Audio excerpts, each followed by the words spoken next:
Hi friends, இன்றைக்கி நம்ம செய்ய ஹெல்த்தி ரெசிபி முளைக்கட்டின பாசி பயிறு வச்சு தாங்க.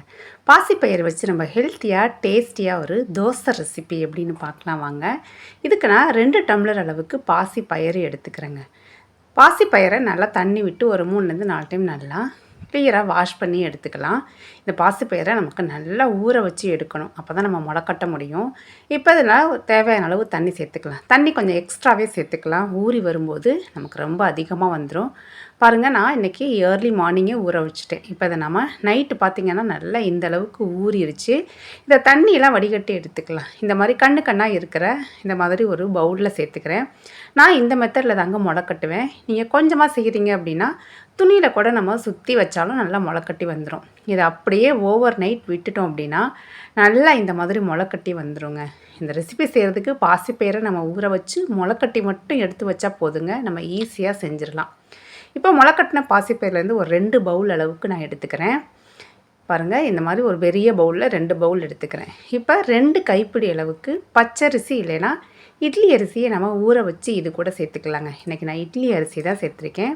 இது நல்லா ஒரு 3லேருந்து 4 மணி நேரம் ஊற வச்சு இது கூட சேர்த்துக்கலாம். இப்போ ஒரு பெரிய துண்டு இஞ்சியை இந்த மாதிரி கட் பண்ணிவிட்டு ஆட் பண்ணிக்கிறேன். இது கூடவே காரத்துக்கு 2 பச்சை மிளகாய் சேர்த்துக்கலாங்க. ஒரு 1/2 ஸ்பூன் அளவுக்கு ஜீரகம். இந்த மாதிரி பச்சை மிளகாய் ஜீரகம்லாம் சேர்த்து செய்யும்போது தோசை நல்லா வாசனையாக இருக்கும்.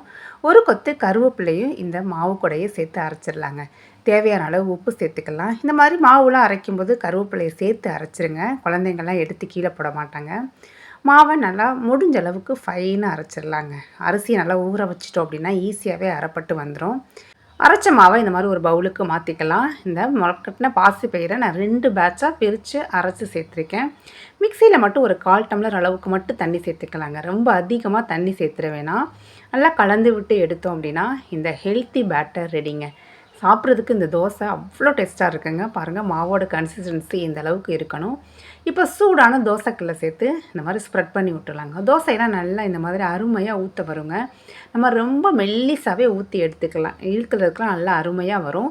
தேவையான அளவு நல்லெண்ணெய் விட்டு இதை நல்லா மூடி வச்சு 2 சைடும் திருப்பி விட்டு வேக வச்சு எடுத்தோன்னா இந்த ஹெல்த்தியான முளைக்கட்டின பாசி பயிரில் செஞ்ச தோசை சூப்பராக ரெடியாகி வந்துடுங்க. சாப்பிட்றதுக்கு நல்ல வாசனையாக இருக்குங்க. இந்த தோசையை நீங்கள் கண்டிப்பாக சூடாக இருக்கும்போதே சாப்பிடுங்க. அப்போ தான் டேஸ்ட் நல்லாயிருக்கும். இப்போ இதை நம்ம சர்வ் பண்ணிடலாம். இந்த முளைக்கட்டின பாசிப்பயிரில் ப்ரோட்டீன் ரொம்ப அதிகமாக இருக்குங்க. மேக்ஸிமம் இதை நீங்கள் முளைக்கட்டாமையும் அப்படியே ஊற வச்சுமே இந்த மாதிரி நீங்கள் ட்ரை பண்ணலாம். அதுவும் நல்லா டேஸ்ட்டாகவே இருக்கும். இப்போ இது கூட ஒரு 1/2 மிளகாய் மட்டும் கூட சேர்த்து கொஞ்சம் காரமான ஒரு தக்காளி சட்னி வச்சு சர்வ் பண்ணி பாருங்கங்க. டேஸ்ட்டு வேறு லெவலில் இருக்குங்க. கண்டிப்பாக வீட்டில் இருக்கவங்களுக்குமே சூடாக ஊற்றி கொடுத்துட்டு இந்த சட்னி ஆல்ரெடி ரெடி பண்ணி வச்சிட்டோம் அப்படின்னா நம்மளும் சூடாக சாப்பிடும்போது இதோட டேஸ்ட்டு வேறு லெவலில் இருக்குங்க. இன்ஸ்டண்ட்டாகவே நம்ம செஞ்சிடலாங்க. மாவை புளிக்க வைக்கணுங்கிறதுலாம் இல்லை. ஊற வச்சு முளைக்கட்டினா மட்டும் போதுங்க. கண்டிப்பாக ட்ரை பண்ணி பார்த்துட்டு உங்கள் கமெண்ட்ஸை மறக்காமல் ஷேர்